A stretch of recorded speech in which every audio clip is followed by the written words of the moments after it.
The pink salt marketing scam. Everything on this video is well cited and easy to research. What you're looking at are the evaporation ponds of Cargill's sea salt operation off the coast of California. The colors you're seeing, the pink algae.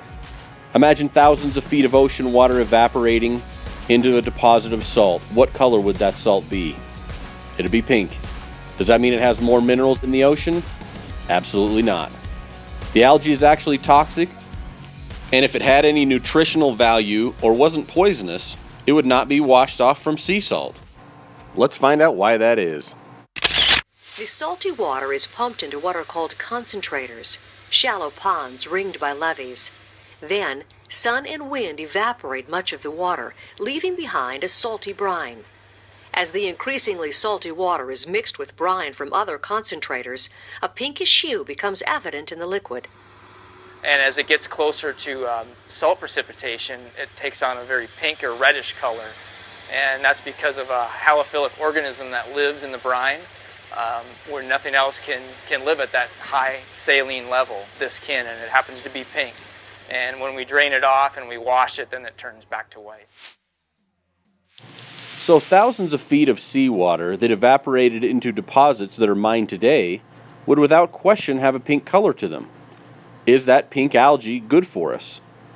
The answer is no. It is a toxic algae. It is the same as the red tide in the oceans, the toxic algae blooms that consume and kill everything in their path. It has no medicinal value for humans and is in fact a poison. The red tide toxin can be fatal to humans. It is a poison that affects the central nervous system of a human being. And in low quantities, humans can be mildly affected with nausea, dizziness, those sorts of symptoms. But in high doses, the toxin can be fatal. Isn't it interesting how the pink color in salt is always marketed as an increase in minerals, when in fact it was left by a toxic poison? And so we've actually been able to directly connect bacterial infections in humans, things like ear infections, to the fact that there was a red tide. It is potentially dangerous. It produces toxins and varies from people to people. So now you know the pink color in salt is without question a marketing scam. But what about the minerals? It's often sold as having so many more minerals than other salts. The problem is most people get their research from companies that actually sell the salt. Here is all the research you need to know about it from unbiased third-party sources. Here's a snapshot of Wikipedia showing 100% of Himalayan salt comes from the Kira mines in Pakistan. It's actually a couple hundred miles from the Himalayan mountains, and if you do your research, 100% of that salt is sourced from the same place.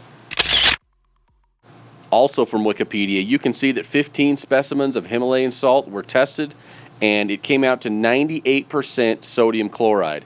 That is a far cry from the 60% sodium chloride and the 40% of all these beneficial trace minerals that is sold every day on these Himalayan or pink salt websites.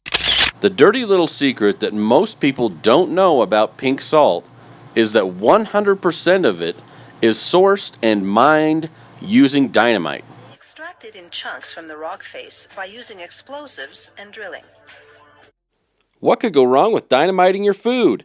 Next up, dynamiting pink salt in Pakistan.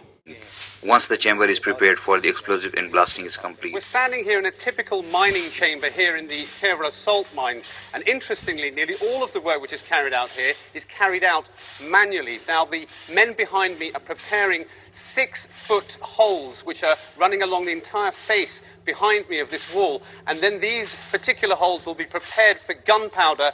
The chamber will then be evacuated, ready for the explosion.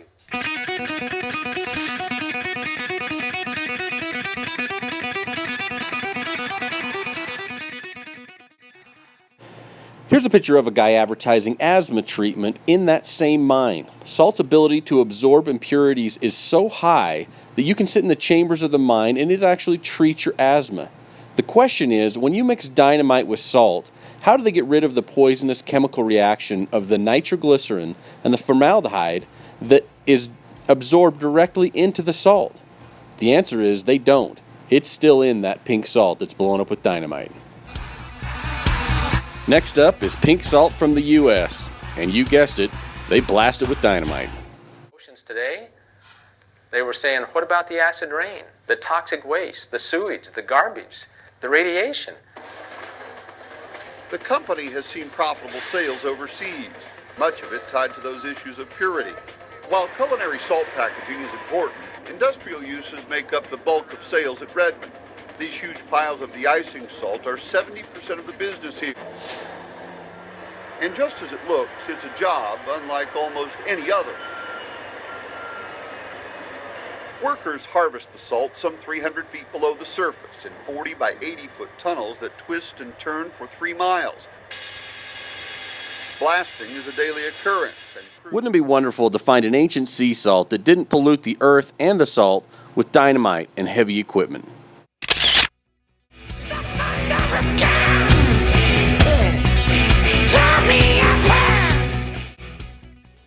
If you could choose between a chicken that had been blown up with dynamite, washed, and then cooked, versus one that had never been blown up with dynamite, which would you choose? The answer is obvious, and the same choice should be made when buying your salt.